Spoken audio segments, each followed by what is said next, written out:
Well,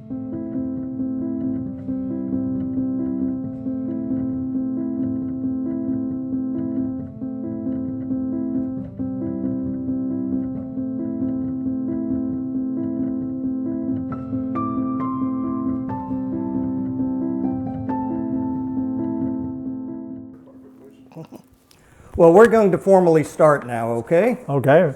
You're on. I'll give a little introduction. We'll get right into things, okay? Okay. This is Ray Eberling with the Samuel Proctor Oral History Program. Today is May 21st, 2021, and I'm in DeLand, Florida today, and I am talking to, could you state your full name, please? Robert Charles Ziller. Roberto Carlos Ziller. Okay. All right, thank you. Sounds better that way. Okay. Could you please tell us where you were born and when? Born in Escanaba, Michigan, 1/28/24. Okay, January 28th, 1924. Whereabouts in Michigan is that? That's it's on Lake Michigan, near the top end of Lake Michigan. Yeah. Mm-hmm. What were your parents' occupations? My mom was a nurse, although her mother died when they was young, and she and her 4 sisters were abandoned by their dad. He didn't know how to take care of them, so he brought them to some place, Catholic place, and they were raised in this orphanage until they were married. They were kept until they were married there. So yeah. And how about your father? My dad was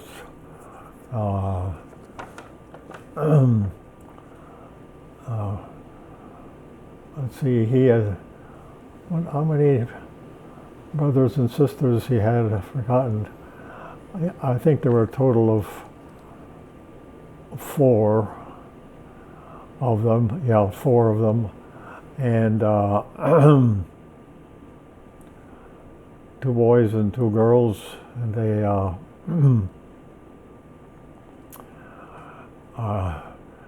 but his father, who was quite well off,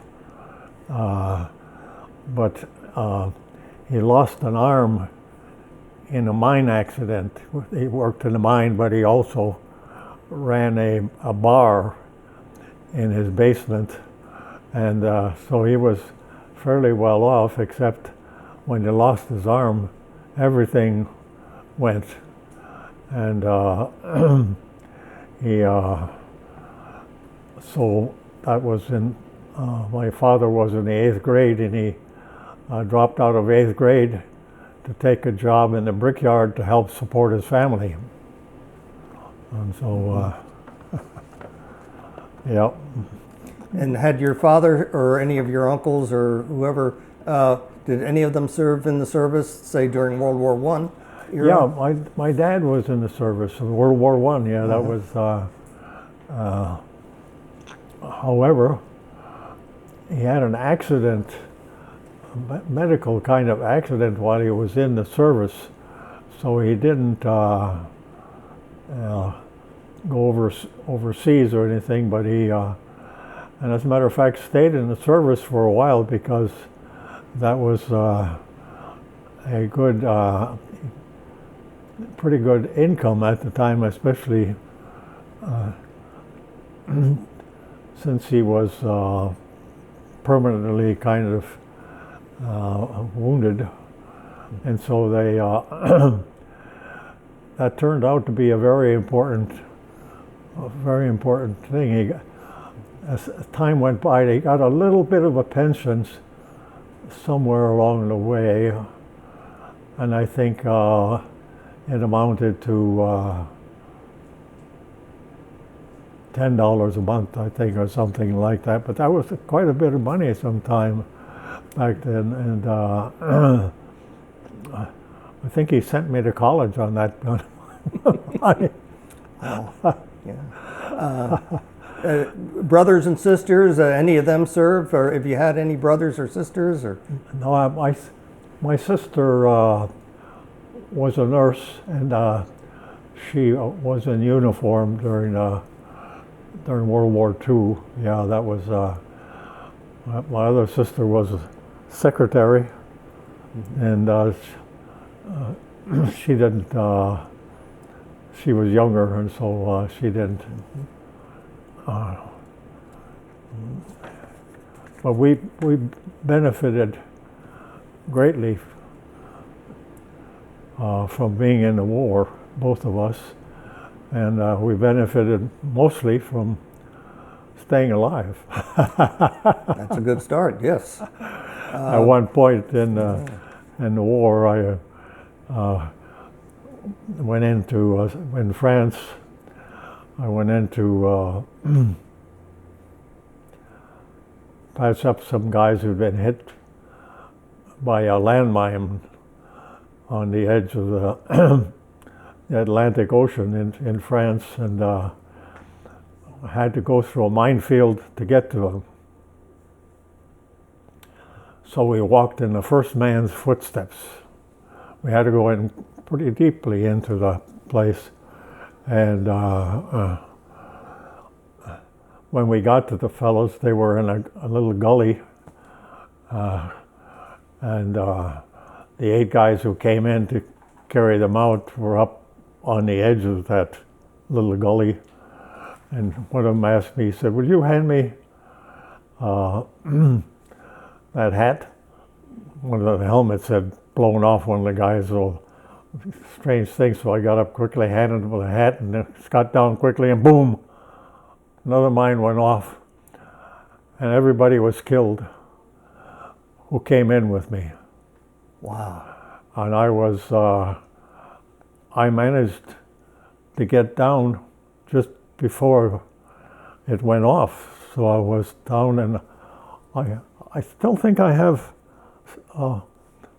little black marks from little pieces of lead that went in my back, and but that was but there was in the middle of a minefield with now 10 people down. Wow. I would like to talk some more about those experiences overseas.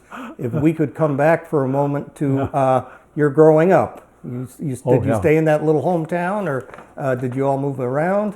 Oh, no.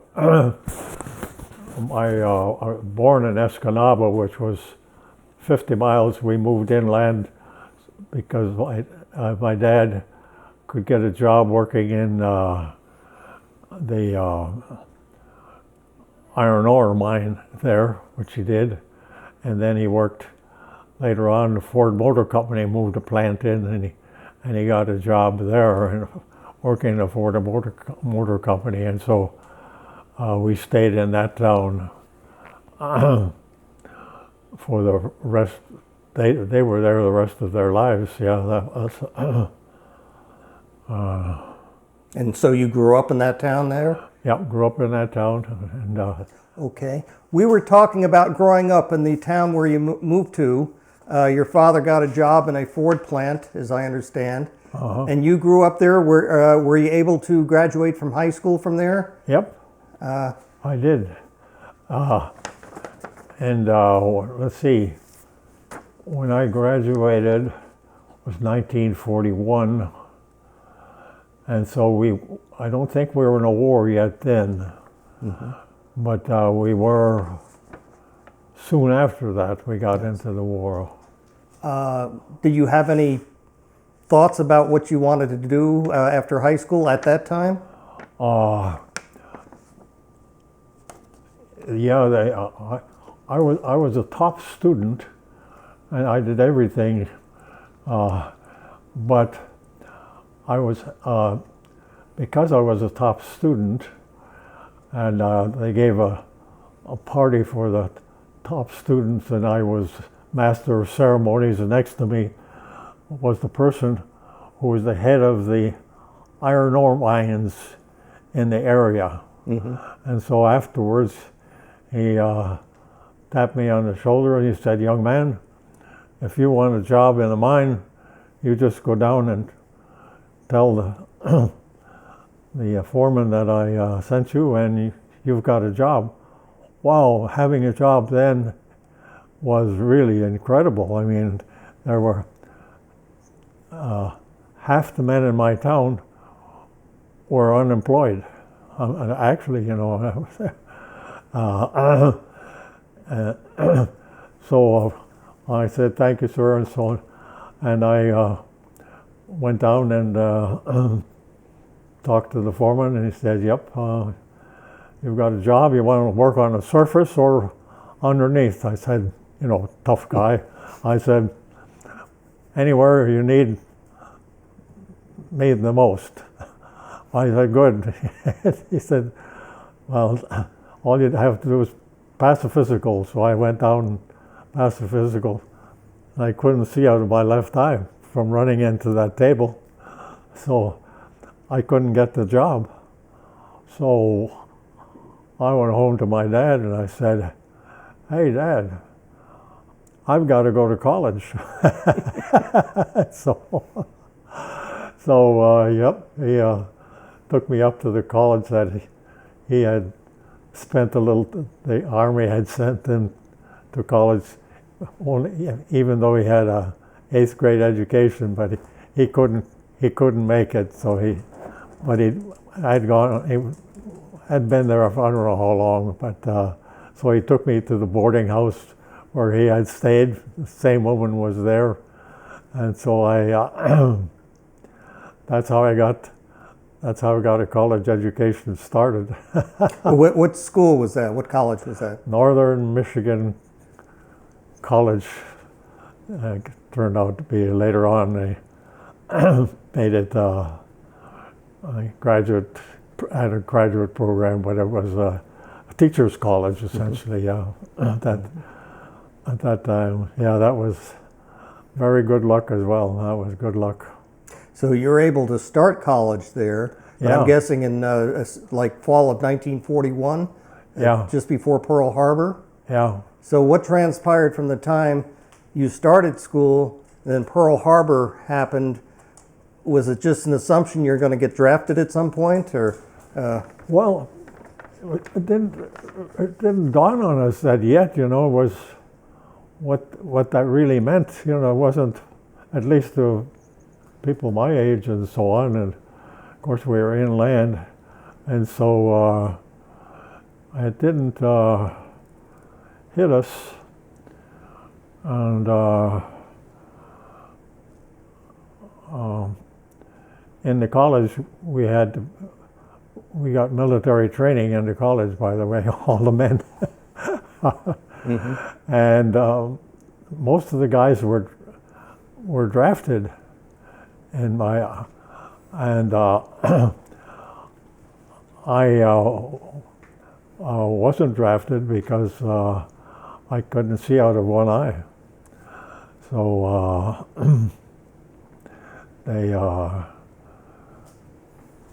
or I think I talked them into letting me go finish the second year.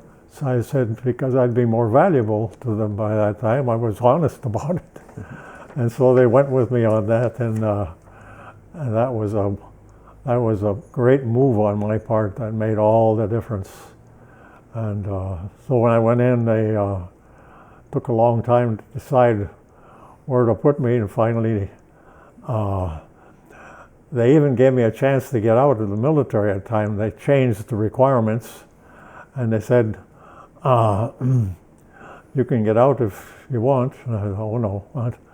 So I stayed in. Oh boy, that was a great decision. So that was perhaps by sometime in 1943 by then, you think? Probably. When you finally went in? Probably. That was probably true. Yeah. Uh-huh. And, when I went in, yeah. And you went to the enlistment, or did you go through an officer channel of some type, or enlistment, or? No, just the usual enlistment kind of thing. Yeah, that was, and yeah, it was, and we received combat training, you know, and all that, and so you know, we were ready to go. It took them a long time to find a place for me, I remember. And I was doing dishes, I know, for Oh, they couldn't find an assignment for you right away? right away. So yeah. They had me doing dishes for the people on the camp for I don't know how long, more than 2 weeks. But, this was after basic training, or during, or what do you? No, I don't think I had basic training yet. Yeah, that was they didn't know where to quite. Okay, I see what assign you're me. saying. Yeah, I think that was it. And finally, they found a place to assign me, and I went through the basic training, and they made a medic out of me. And so they gave me training by a medic himself, a physician, and then I went to a school for 3 months, I think. In addition, that was to make me better, even better prepared. Mm-hmm. And so went back, and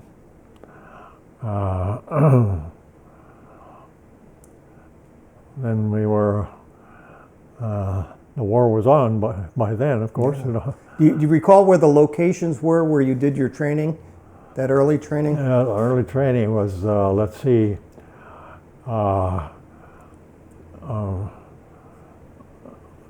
let's see, it was Fort, it was in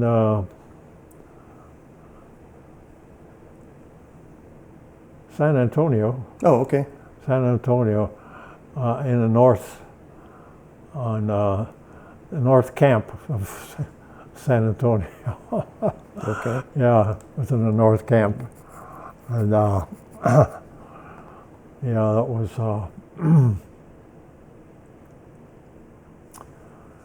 and so we got, and then we were assigned, we didn't know where we were going to go. We went north.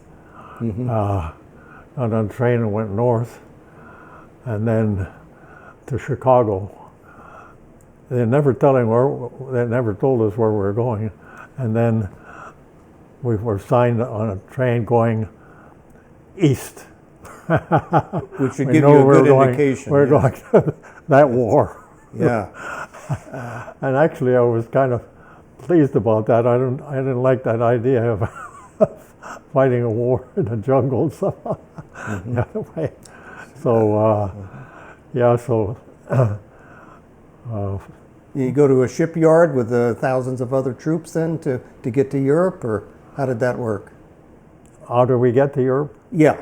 We had a shipyard in like New York or someplace, or Baltimore? Oh yeah, it was, I think we left out of Boston Harbor. Okay. I think we left out of the Boston Harbor, as I recall, yeah. And it took us a fair length of time to go. We were in a convoy, of course, but I learned later that we didn't go directly. We headed towards Africa to, because submarines were hunting us out there. So they went down to Africa and then up from the point of Africa up through the backside of the islands of England. You know, And this is Liverpool. We got off at Liverpool. Oh, you got off in Liverpool. Yeah. Okay. And this would have been shortly before or after D-Day, or? It was before D-Day. Yeah. Okay. Oh yeah, before D-Day. Yeah. And we were in training and landed, went in training again, and training for making a landing and so on. And it was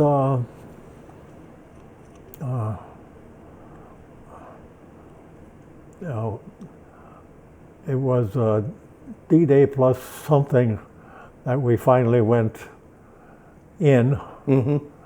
And I remember they didn't tell us where we were at the time or anything. They didn't tell us a damn thing. You just got on a ship in Liverpool and headed south, pretty much, across the channel, or? We headed. We didn't know what direction, but Yeah.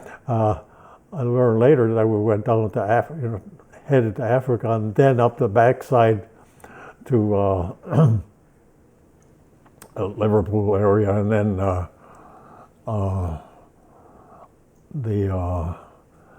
and then we were in southern England for a while, and then I remember the day that the landing went off. We all had to wear gas masks. They anticipated that they would use gas against us, and so we wore gas masks. Everybody in England was carrying a gas mask. So when you finally landed, you weren't in a harbor, were you on a beach, or? We had on a beach. Yeah, I was on a beach, and it was the last day of the invasion. When we got on, I remember we got off, and they just didn't take us much. How far off the beach it was, I've forgotten, but I remember there were tanks at night. By this time it was at night, and tanks were going by, and I had no idea whose tanks they were or anything. It was really amazing. It was, and they didn't tell us a damn thing, and but then we started moving inland, and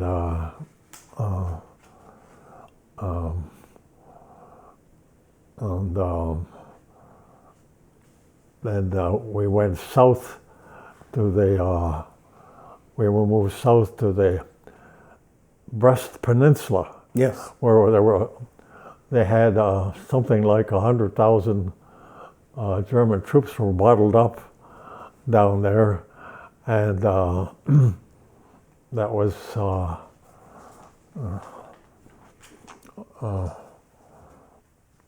where we were assigned. And I remember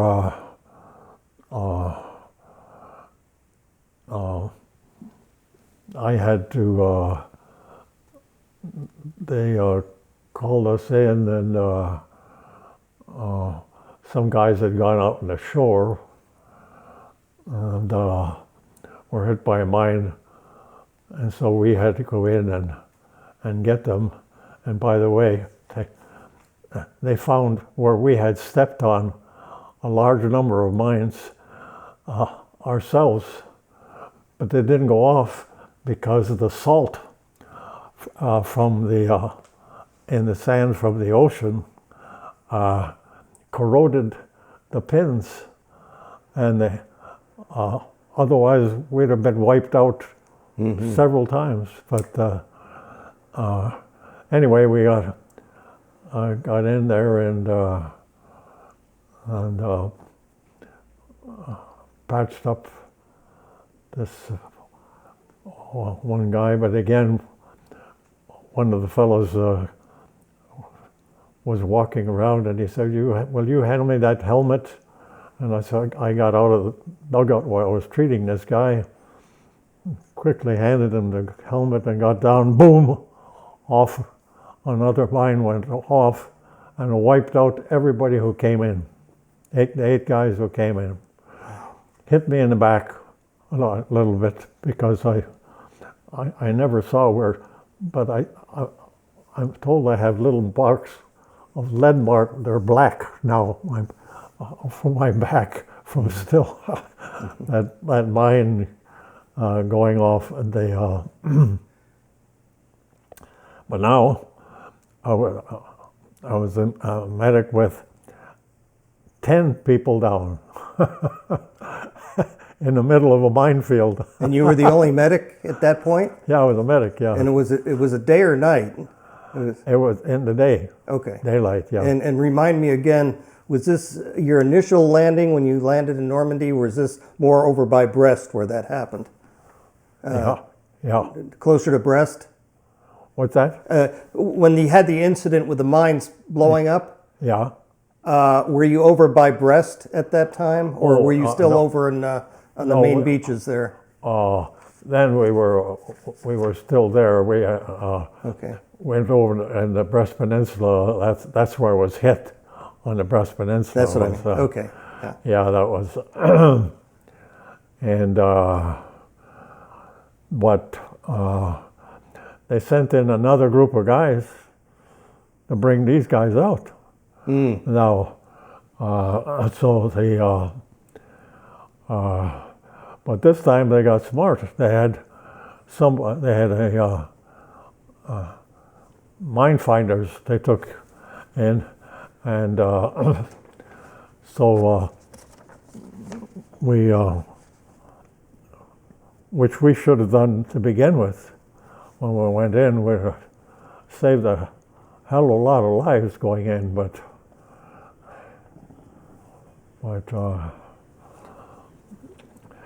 and it happened so quickly and so on. You didn't have any chance to be scared of anything. There wasn't no time to be frightened of anything. So I was cool as a cucumber, guiding the guys to come in and told them where not to go. Don't come down in the gully, and so on. And so they.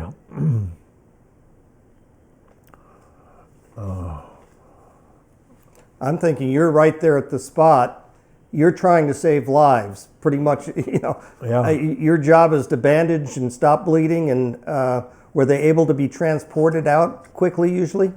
Yeah. We got out. We got out without incident, and as I said, the people who came in afterwards and tracked us in, and they found out where we had stepped on a large number of mines. I didn't say how many, a large number of mines. Mm-hmm. The whole place was mined, of course. They anticipated that we might land there, but we landed on the other side of that peninsula. And how long did you have to stay in the Brest Peninsula area? Oh, we see how long it was before we finally got in there. They fought. They fought us for quite a while there, and then.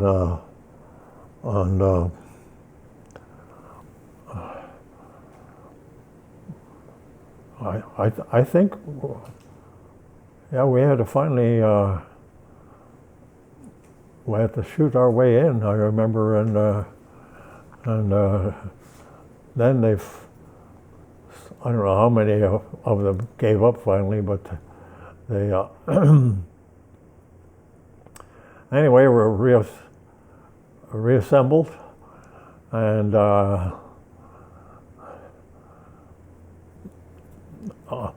I went in the hospital for a few days, and then I caught up with my unit. I was afraid I was going to catch up with my unit, and we were on our way to Paris and then north. That's the way we went, and and then we got up to somewhere in the Netherlands, and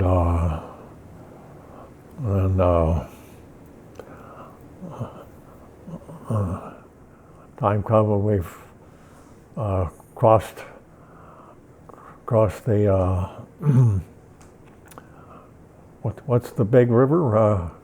Well, a couple of them there. There's well, not the Elbe. I don't know what it was, but they crossed a big river, and oh, the Meuse River, Muese, I think. Yeah, that's the one that runs through France, Belgium, and the Netherlands. I think is the one you're talking about. Well, some big river we crossed. I remember.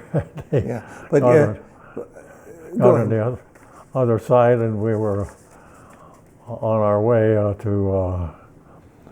And let's see. Where do we go? They never tell us, where it went, but we kept moving until we got to the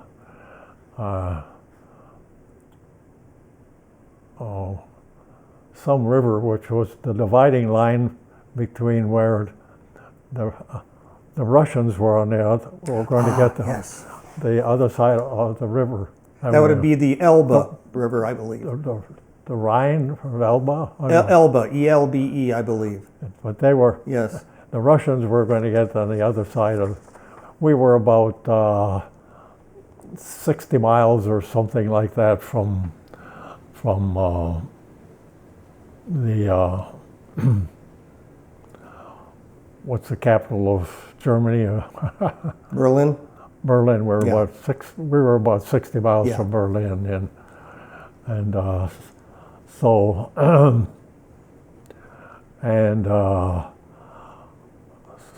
that's where we were at the end of the war. And by the way, when we were camped there, the Germans were coming across the river trying to give up to us. They didn't want to give up, become prisoners of the Russians. They wanted to become prisoners of ours, so they were rushing to give up. The soldiers were rushing to give up to us, and there was just the scene. Somebody should have that scene. The river was extremely wide at that point, and it was just an amazing kind of scene, wartime scene. And so that you're saying they wanted to surrender to the Americans or the British, and not the Soviets. Yeah, well, they were rushing that. Did you see any Soviet troops at that time? Did I see what? Any Soviet troops at the time? No. Didn't see them. Never did get to see them. And when the Germans were surrendering to you, did you as a medic have to treat any at all? Treat about the people who were surrendering? Yeah. No, they. Let me see. They were. They were. There were a few that were wounded. I vaguely remember. Yeah, but they were patched up adequately, so they had to move. Yeah. They had to be mobile, otherwise they didn't make it. That was a hell of a scene, I got to tell you. That was a fantastic scene. Talk about. Was that at that point that was really the last,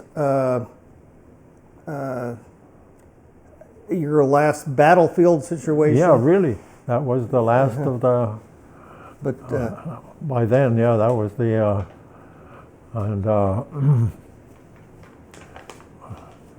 We didn't do much after that. We went back to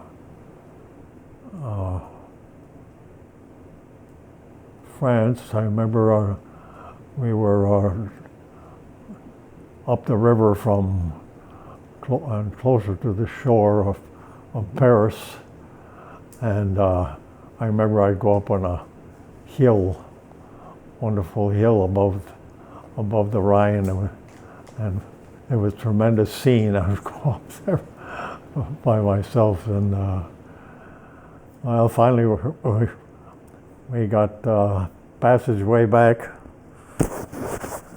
and went to North Carolina to train for the war in Japan. Ooh, let's come to that in just a moment. I did want to ask you, were you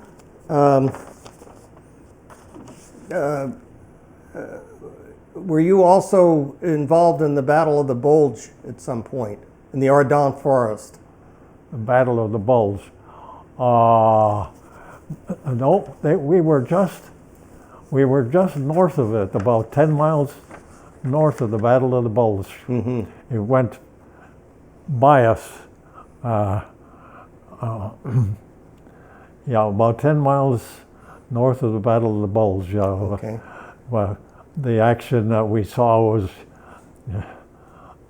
some planes. I remember one German plane went over, and he was shot down, I remember, and he managed to get out. And I saw him go, and he was just, the pilot was so delighted. He was out of the war and it was safe. The German. So the German pilot was glad he crashed. The pilot was really relieved. Yeah.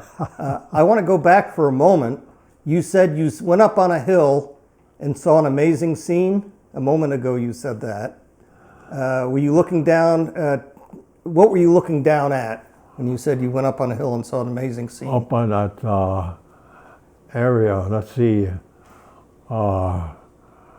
Well, all I saw was the river. What is it? The Seine? That was you're overlooking Paris then. The Seine River? Yeah. Okay. But it was, yeah. And it was, you know, it was, there was no city across the river. There might have been something, but it was, there was no big city there. Out in the wilderness. It was kind of a kind of nice resting spot, to tell you the truth. It was really. But had Paris been liberated by then, and were you able to go into Paris? Well, we went into Paris on the way to going north, taking our assignment up north. The war was on, and Paris was. But we did go through the city of Paris, and that was a phenomenon. Some of the fellows managed to get off, and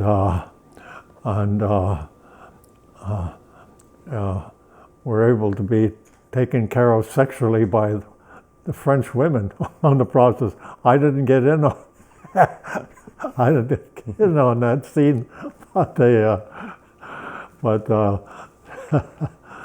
yeah, especially the guys who were truck drivers, you know, who could, to some extent, they could. It was very slow moving when we were in France. It was just one car truck after the other, as far as you could see. I mean, it was huge. Huge number of people going through.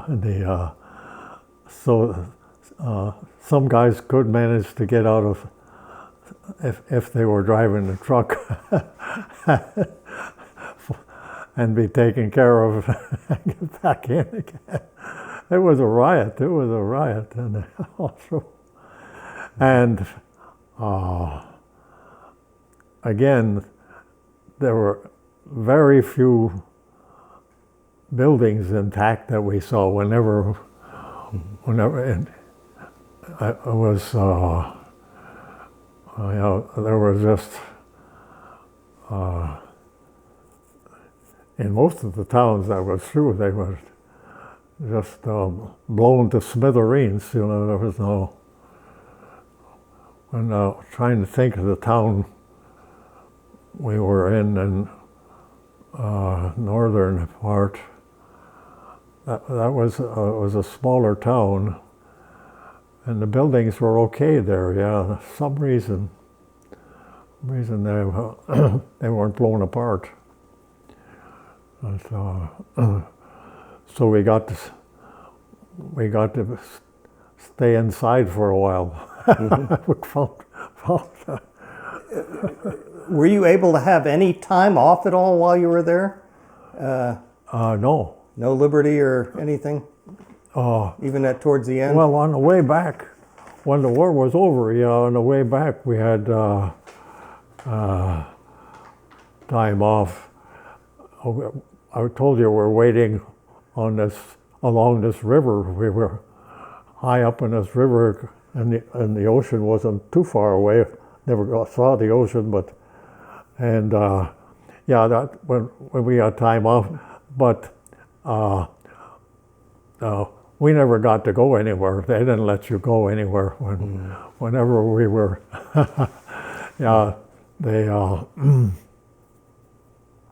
We never got. I'm trying to think of any time off I did. There was a time when I had some time, I remember, and where the devil was that?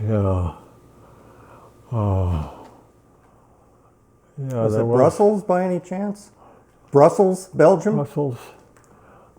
Yeah, I was in Brussels. I did get some time. Well, that's right.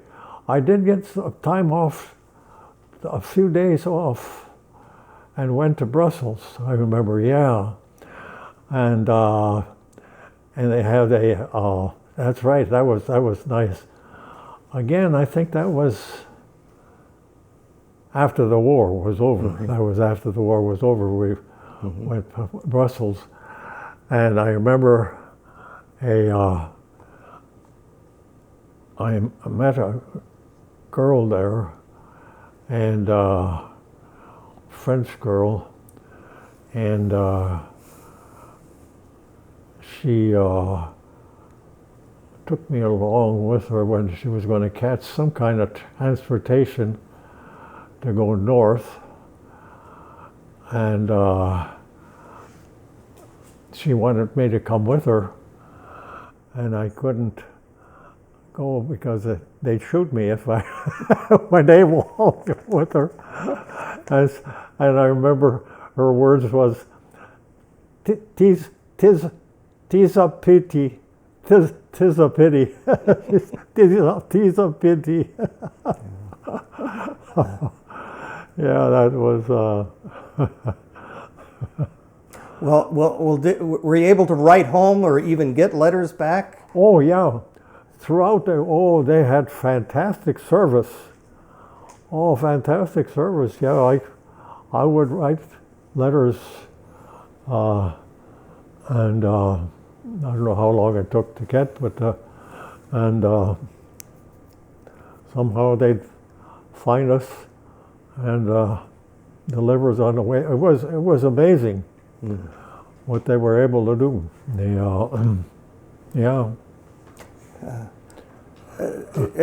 You said there after the war ended. Now, I think the Germans surrendered, it was like May or so of 1945, I think. Okay. And of course, the war was still going on in Japan. That's very good. Were you just, at that point, were they having you wait to go back to the States, or were you in the Army of Occupation? Were you just waiting for a troop ship home? Yeah, I think we were up on that hill above the Seine. It was very high, fairly high up, I remember. And that's where we were waiting to be called to the takeoff place. And then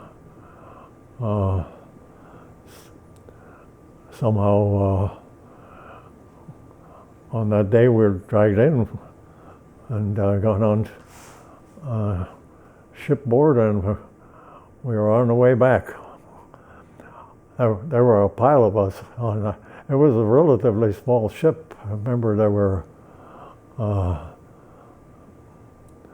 2,500 of us on that ship. I don't know how they got all this, I don't know, but there were a lot of us on that ship. Which harbor did you go into in the States?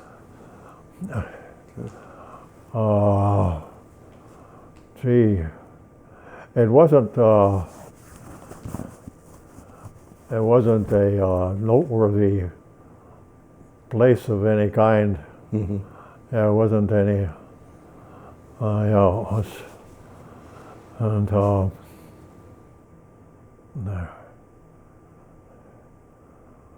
there was. I'm surprised that some people didn't go AWOL and stay off at that point. But we were going to go home. You were going back to the States, but you weren't released from the Army yet, were you? No, no. And then they moved us down to North Carolina, where we were in training for the other war. Yeah, still Japan, still going on. And I remember I got a whiff of it. Something was happening, and I decided that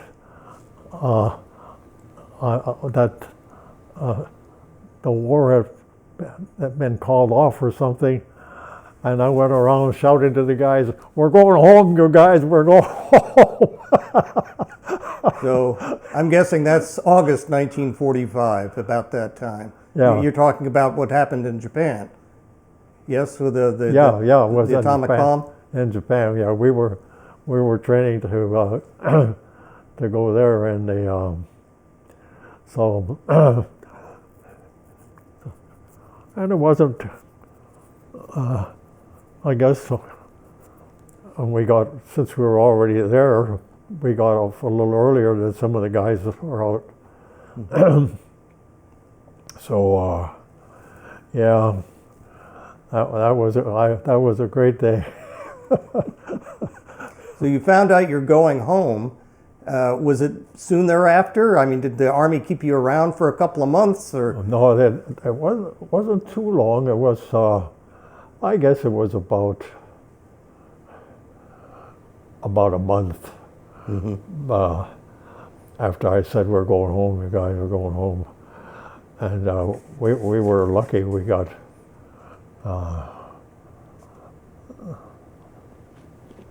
We're relatively small units, so we got to go fairly early, and so I got home and I got off the train, and my lifetime neighbor and buddy, Joe Laurie, was there to pick me up. My parents were at a party of some kind, and they couldn't pick me up. So they sent my neighbor to pick me up. But they knew you were coming. They knew I was coming. Oh, okay. The war was over, and that was the big thing. Well, what was adjustment like for you? Going back home after such an experience? What was your adjustment? You must have had some type of adjustment coming from that horrific war in Europe, and suddenly you're back home in your hometown. She actually, was. Well, the thing was,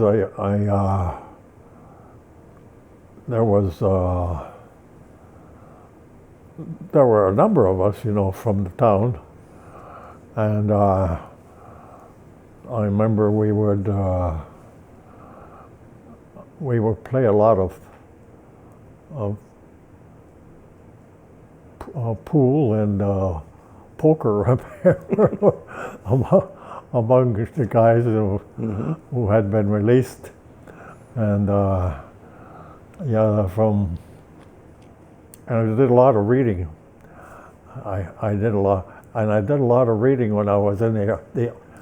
They supplied us with all kinds of reading material when during the war, and they were fantastic. So and since I was in the headquarters unit, we'd get those first, and I would pack my bag with excellent reading material. And so I actually, in that time in the war, I became an extremely well-read person.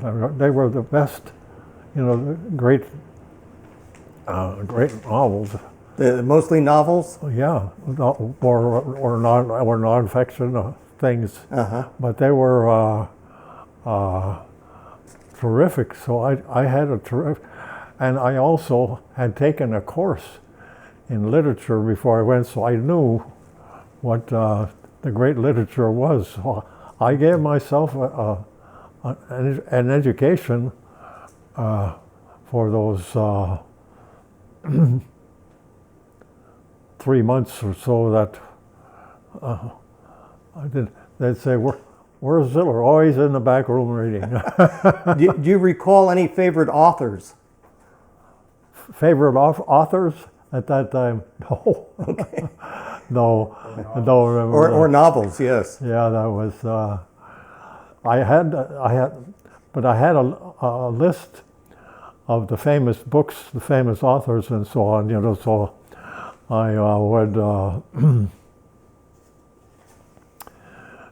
So I was armed. I knew what the best things to read was. Yeah, it was an educator. I was extremely well read after the war and during the war. You must have started giving thought about what am I going to do with the rest of my life?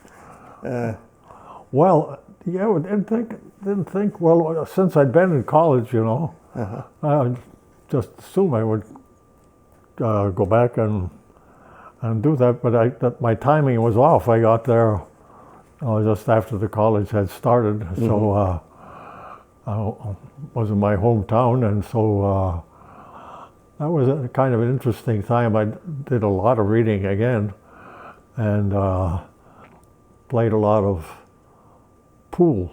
I remember those days. Shot a lot of pool with, and there was a good number of us who had returned at that time. That was so I had a whole 3.5 months there where, and of course I had a girlfriend, and I just took up and visit her, and she'd come down and visit, and that was really very nice. That's the girl I married too, by the way. And we were married for 40 years. At some point, I'm guessing you heard about the GI Bill, both for buying a house or for going to school, or both. Oh. So did you do either of those? Oh, no, I didn't. Buying a house was not. I wasn't. I didn't get married immediately. Yeah. I didn't have that kind of money. I got married, and I had a marvelous girl, and her dad had some money, so they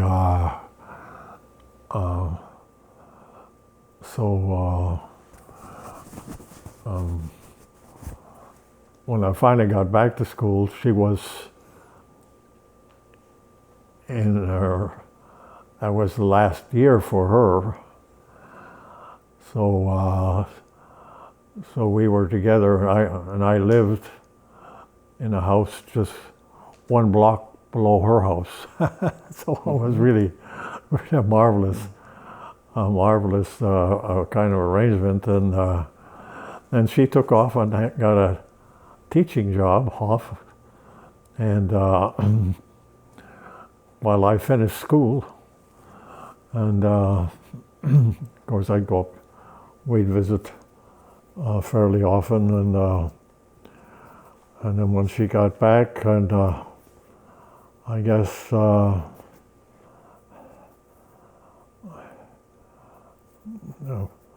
we got married when I graduated, and she had come back, and we went to the University of Michigan. I enrolled in the University of Michigan on a doctoral program, going in on a doctoral program, and let's see, I finished 1 year there and got a master's degree, and decided I would need some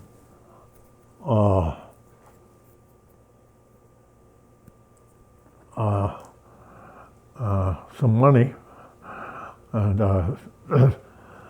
to support the two of us now, and so I went out and took this a teaching job, and that turned out to be terrific, and then she became pregnant, and we went back. She went home, and I went back to school, and then when she finally gave birth to the child, she called me by phone, and I had to travel the 500 miles and get across a river. It was about a 14-hour trip back home, and I went up there to see her for a couple of days, and then came back because I had to take some exams when I went back. So this is by now 1945, 46, 47, that era? Yeah. What school was it that you finally pursued your doctorate? University of Michigan. Yeah. Oh, you went back there? Yeah. Okay. Oh, yeah. How did you choose your field of study, and did your time in the service influence that, do you think? Influence what? The field of study that you settled on. The field of study. Oh, well, I was going to be an educator. I was going to be. It was in this area of education, so I was. That didn't. That was always my. So I got a PhD in education, but I coupled it with mathematics background and also psychology. I had those statistics and so on, and so I came out with a research degree essentially from that, and that was a good thing, and so I was hired by the Air Force, went in the Air Force as a researcher, and took my wife and child by then, and moved around the country. So you were a civilian in the Air Force, or in uniform? No, I was civilian. Civilian. Civilian in the Air Force. And where were you stationed, and what was your specialty? Why did the Air Force want a research psychologist? I was a research psychologist. Yeah, a research psychologist, and so that's essentially the job I got, was doing research in a military setting, and I was in terrific shape, by the way, so I could go on when they were going through their training. We were working with that training school at the time, so I would accompany them. Part of the training was an escape and evasion exercise of 1 week. They had to traverse something like 40 or 50 miles, and so I would go with one of these crews as an observer. I had to escape and evade also. Was that up at in Washington State by any chance? Well, let's see. We moved out to Washington later. Yeah. Spokane, Fairchild? We were in, it started off in the Denver area. Okay. Then we moved to, was it Oregon? I think we moved to Oregon. Yeah, I think we moved to Oregon after that, yeah, mm-hmm. And we moved it to Oregon. And yeah, that was, and all the time now I was,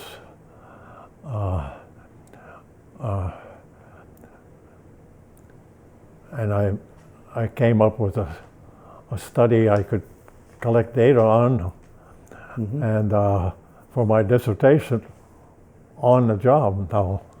So, and I had, people helping me collect data and so on. So that was a very, very productive kind of time, and also gained a reputation of being a very productive researcher. What you must have had a very specific specialty about what you're observing behavior in these Air Force troops. Was that it? Oh. And for what purpose? Yeah, that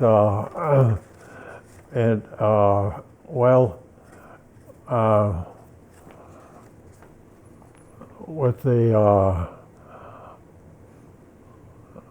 let's see, when they were in training, an escape and evasion was part of their training, So you went through that, I'll be darned. Yeah, but I was a spry guy and really fit, so I could escape and evade with them, and so that made me an extremely good position to do. And I did some terrific work while I was in the Air Force. Wow, that made my reputation. And how many years and published those things, How many years did you work for the Air Force then? Let's see. I think it was it 4 or 6? I think it was 4 years I worked for them. So this would be about the 1950s then? This was going on, or later? Yeah, probably 50. Sounds familiar. Yeah. Mm-hmm. They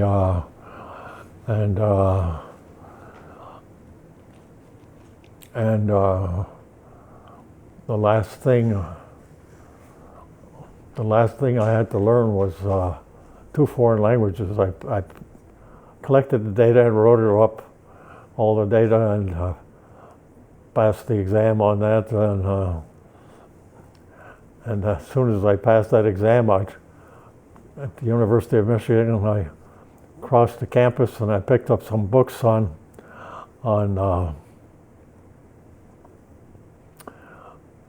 Spanish language or something like that.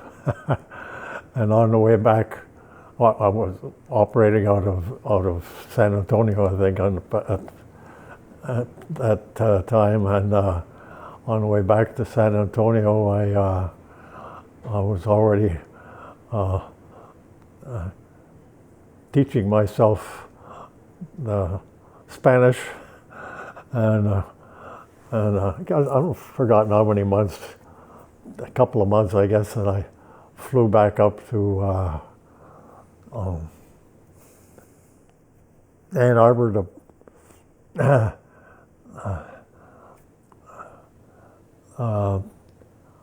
pass my French exam, and then let's see, picked up some more books on Spanish or whatever there was.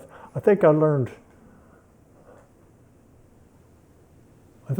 French first and then Spanish, and picked up some books on Spanish, and flew back, and on the way studying Spanish. That was the only thing between me and a PhD. Just getting the language requirement. Yeah. So anyway, that was, and I was carrying on a research program while I was there. I've been an extreme. I have over 100 publications, research with research data and or theoretical.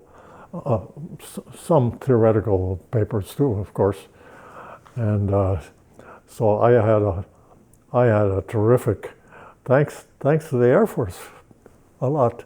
I was in that position, you know. I had subjects. All I had to do was come up with ideas. I had subjects, and people helped me collect data and so on. And wow, it was it was part. The work I was doing was just part of my job.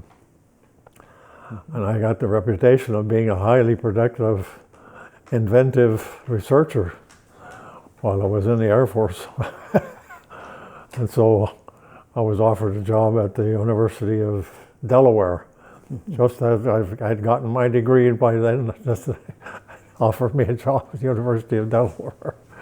It was heavy research job at the time too, and was there for 10 years, and then as a matter of fact, that job disappeared, that research job. We had some people who were pretending to be the researchers. It's really sad, and were in it. They didn't know anything about research. It was awful. It was just awful that they were getting money to do research. But anyway, they heard about me out in Oregon, and gave me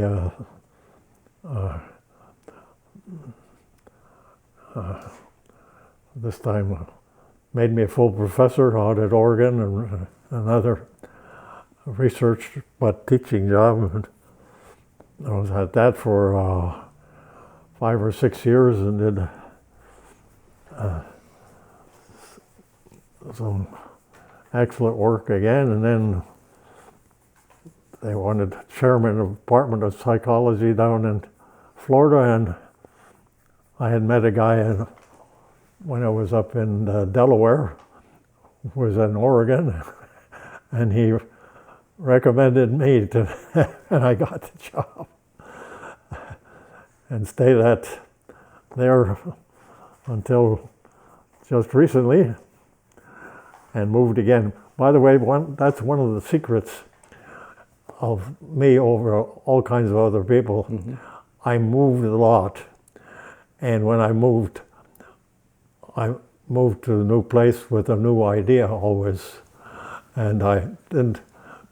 Most guys, most PhDs often don't have an original idea. They get an idea from their professor, do his work, and then get a PhD on that, and then they go out and they'll continue doing work along the line they did their PhD. They never came up with another idea, and they're dead in the water. But I always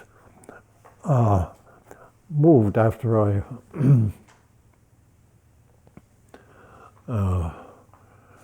to a new place, and then began a new research program, and moved to a new place, a new research program, and all of it. So I always had some neat ideas, and still. And by the way, I'm still working on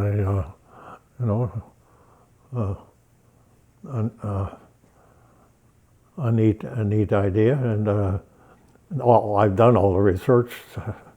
Just in the process of writing it up, and I don't have my books up here yet.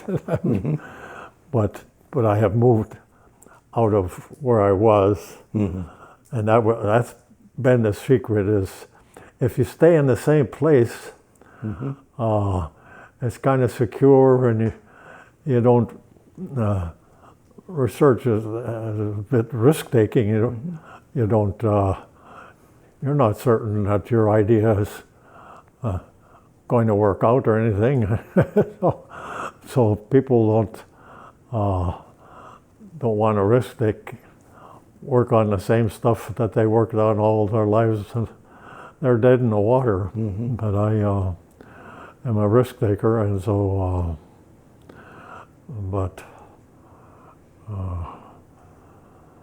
So I have unbelievable kind of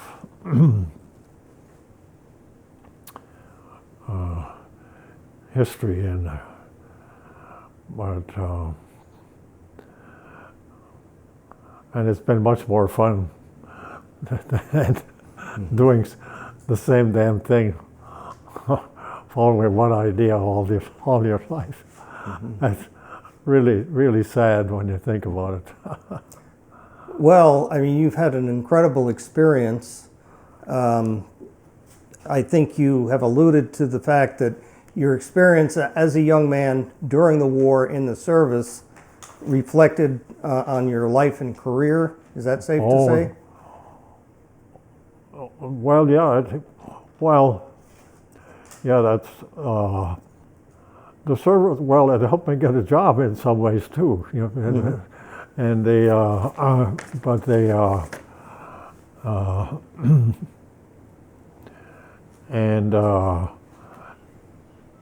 and it helped me get contracts sometime because I was, I'd been in the service, and so I could get research contracts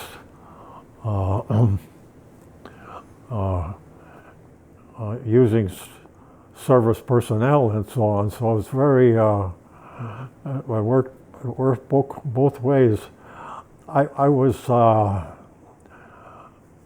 more valid. I was a more valid researcher, and the people who had never worked with the military or something like that, I was really. They spent all their time in colleges, and yeah, there was so that, and I was also able to gain entry into the service and service personnel and doing research too, because I had that background. Yeah, so. That was, that service was, working with the military has been extremely, services. I won't say, I didn't take advantage of them. I actually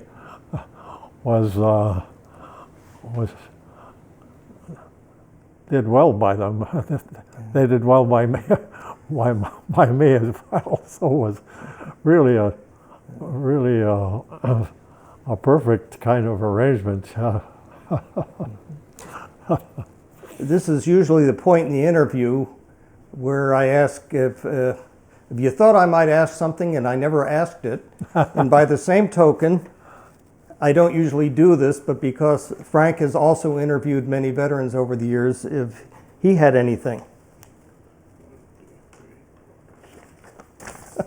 So,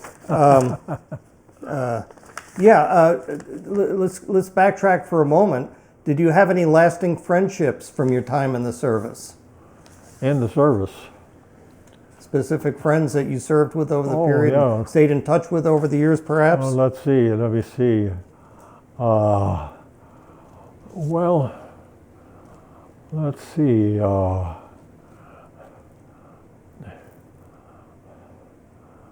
After the service, after I got my degree and working with the service, I have friendships. Yeah, that.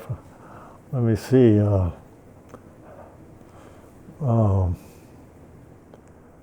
In the service. Well, let's see.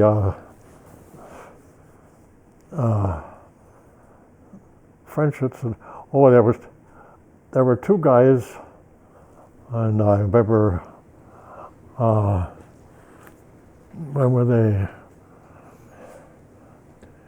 Yeah, when I was in Texas, there were two guys who were. It turned out to be that they were gay later on. I didn't realize at the time. Didn't even know what gay was, but turns out that they were gay guys, and they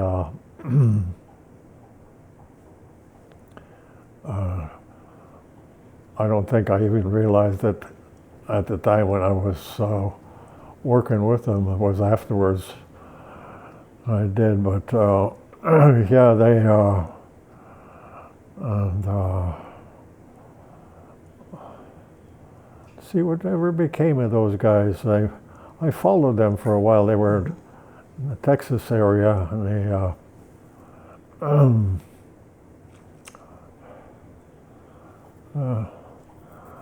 I vaguely remember one was killed for some reason or died or something.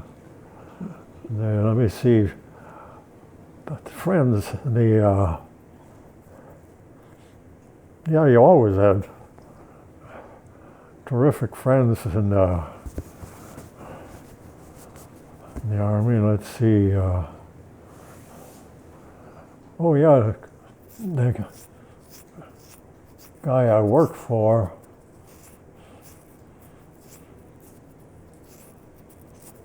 But that was after, that was after the Army. But I worked with a guy in the Air Force, but that was afterwards, and he was one of my great friends. As a matter of fact, about a year or two ago, he came to my hometown. He had my address, and he met my dad up there, and he was looking for me, and yeah, I never did manage to establish contact with him. He was always he was a really good guy. I think, by the way, he may have been gay as well. By the way, he was married, but I think he may have been gay as well. But I wouldn't tell him that. Well, after war, did you join any of the veterans organizations like the American Legion or VFW or any of those? I think I did. My dad was an American Legion member, and but I think I went with VFWs, and he didn't like that I went with them. But yeah, I joined them for a while. I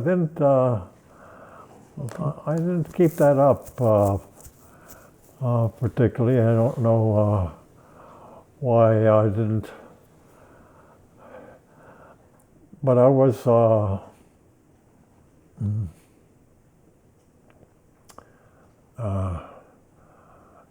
I work with military people on the campus very often,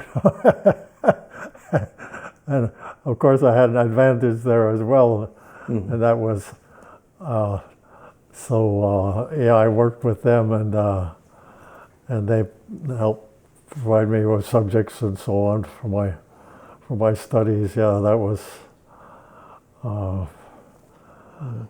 Yeah, it's been very good being a member of the service, and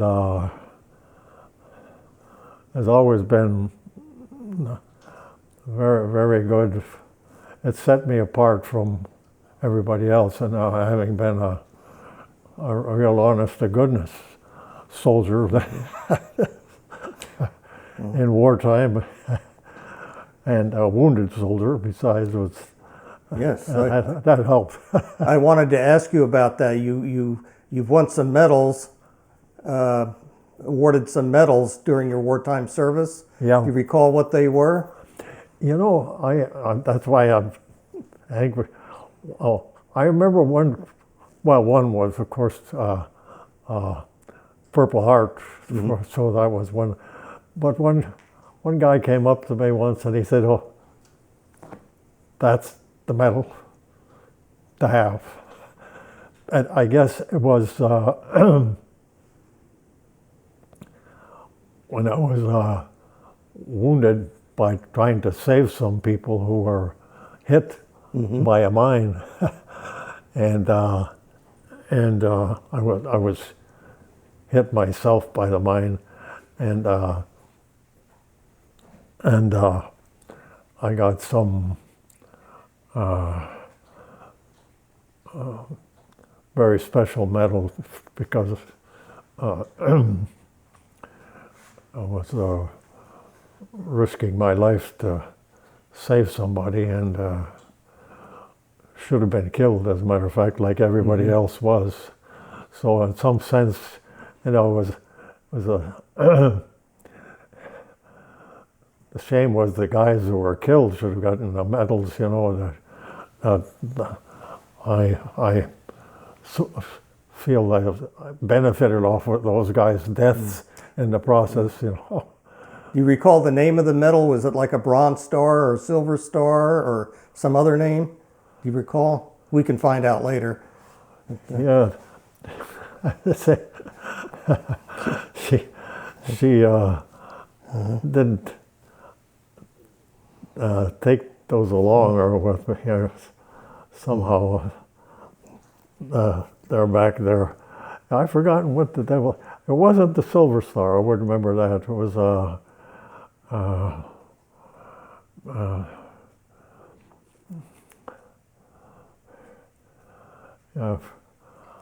but it was one of the very good. Well, the fact that I was wounded in the process was a big thing, you know, and that everybody else was essentially killed in the process was. Was that the main time that you described the minefield? Was there any other instances where you were wounded a second time? See, there was another good incident I thought of earlier. That that I have minimized. Some very good thing I had done. I thought about it earlier this morning when I said, "Oh, you know, I thought about that. What else did I do at?"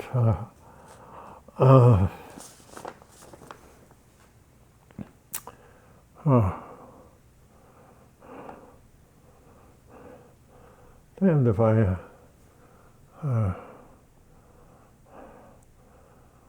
There's some other incident, and what would that be? Oh.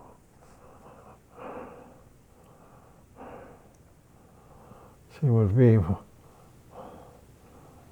I had to do something to save somebody.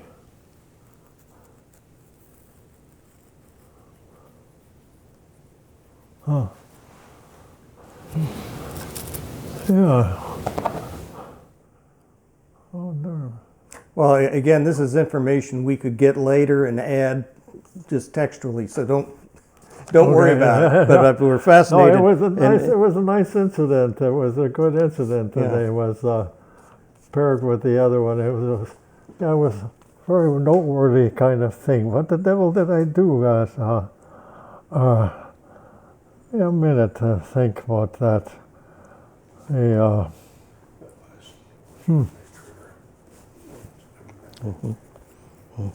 There were, I know that you had to do immediate help for people that were injured. Are there any specific, were they all pretty much the same to you? Is when somebody got wounded, or did anything stand out where you had to do something exceptional, for instance, to save a life at that time? To save a life.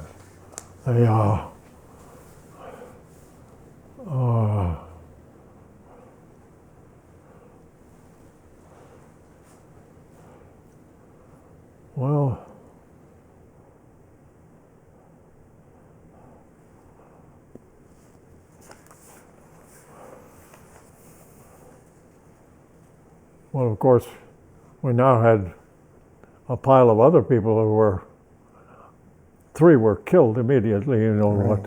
but others were.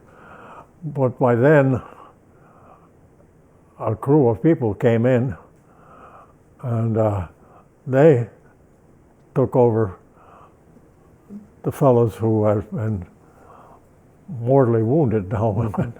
Was their job. And I was one of the wounded people, so they took me out of there. You have to immediately stabilize, I guess, to make sure they're not bleeding to death, give them morphine, something along those lines, or? Oh, well, that's what the guys that were down, the first thing we'd do, we give them a shot of that essentially put them out. But that's the first thing we did before patching them up was give them, that was just part of the routine. Yeah. Yeah.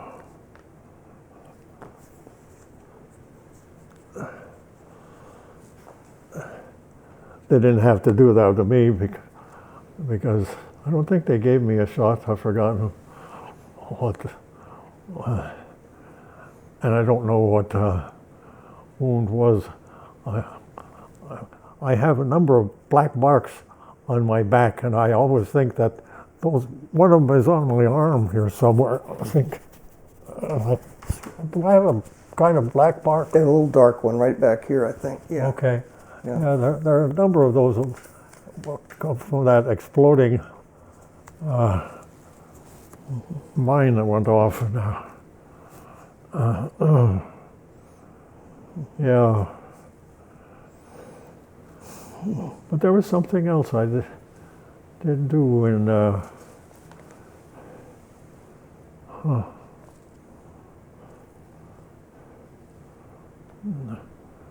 major kind of thing. What I told myself earlier, I said, hey, I've got to tell them this. That's fine. In these cases, we can sometimes just add some text later. You know, if you think of it, you can just email us or something. But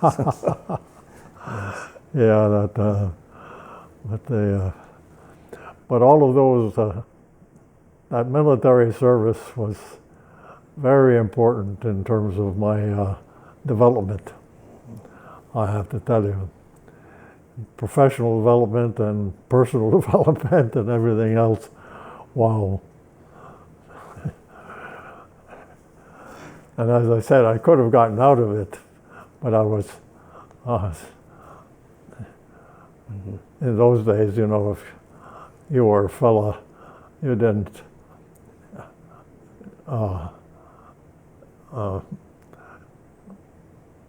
you got into the war. That was it. Yeah, that was part of being a fella in those days. Yeah. Well, Dr. Ziller, I want to thank you very much. It's been a very informative and fascinating day for us to listen to your life, your service, and your life. And well, gee, thank you again. again. Nice. Well, the military has been a part of my life because I always, often work with military people, and as soon as you tell them you're a combat wounded World War II there aren't that many of us around. I'd like to know how many, so there are. There's more than you think, I was told. We, as a group, the oral history program, back in 2012, we had already done 199 interviews strictly with World War II veterans, just from we did at the University of Florida. And it's, like 11 years since then, we've done more. I've done, I think, half a dozen in the last 2 years really? Of World War II vets. World War II veterans, Yes. Really very good. Yeah, well, maybe we have a special health induction as we're living a long time. But again, I want to thank you very much. It's been an honor and a pleasure. Very, very pleasant.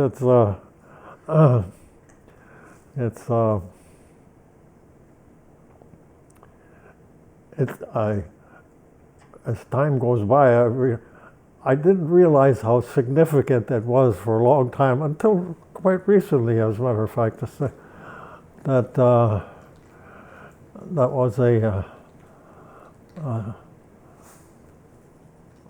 time and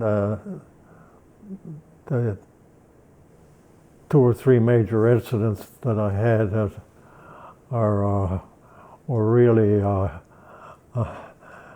made it a authentic kind of experience, wasn't just that I was enlisted guy in there.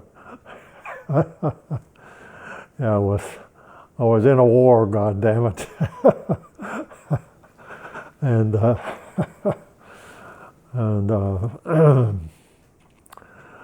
and made a contribution in a war.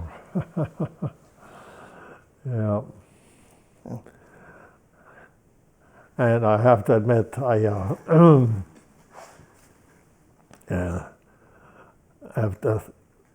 always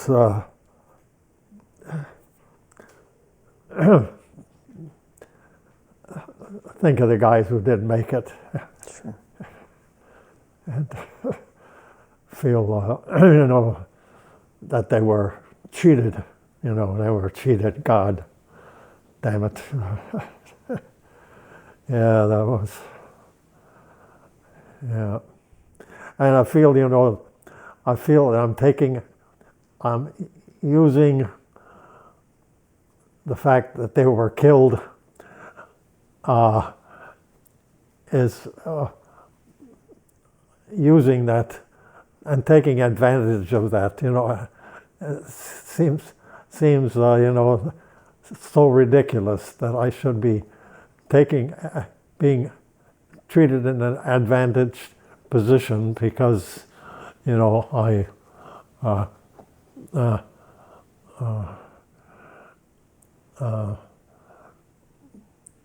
treated them or something like that. That is just I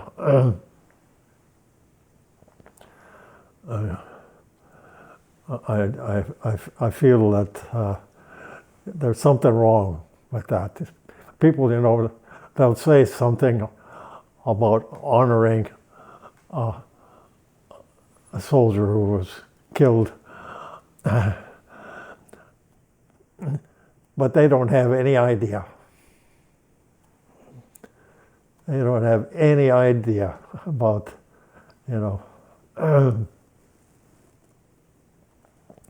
what those guys had to go through, and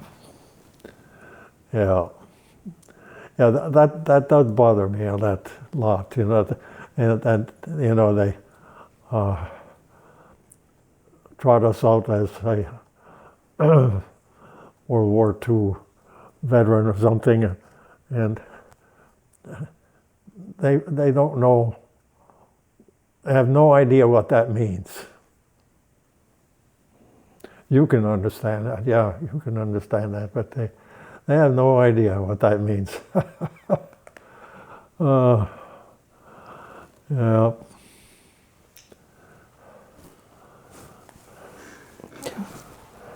Doctor, could you show Ray your shoulder again, where you have the shrapnel on your shoulder? Just spin around like you did just a second ago and show Ray that shoulder. The black specks on your shoulder. Oh, yeah? Could you show that again? Oh. Here, hold it right there. Yeah. Hold it. In fact, let me see if you see. I don't see my back. So I have several of those on my back.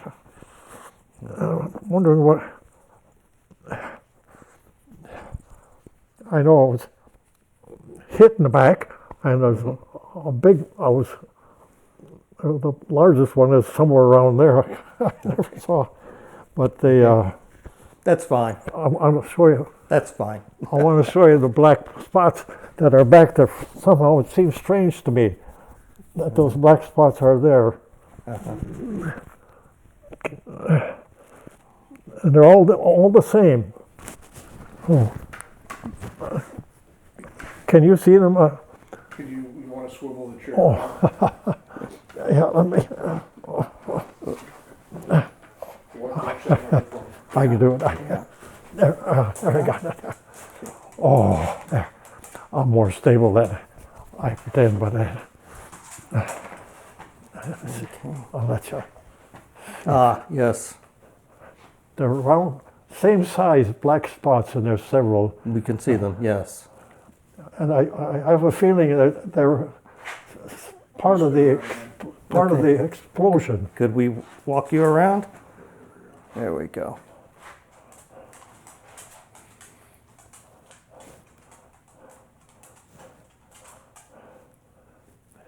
The fact that they're all the same size Yes. and black makes me think that it's part of the explosion that embedded in my back. That makes sense? Yes. Yeah. Thank you very much. We appreciate you doing that.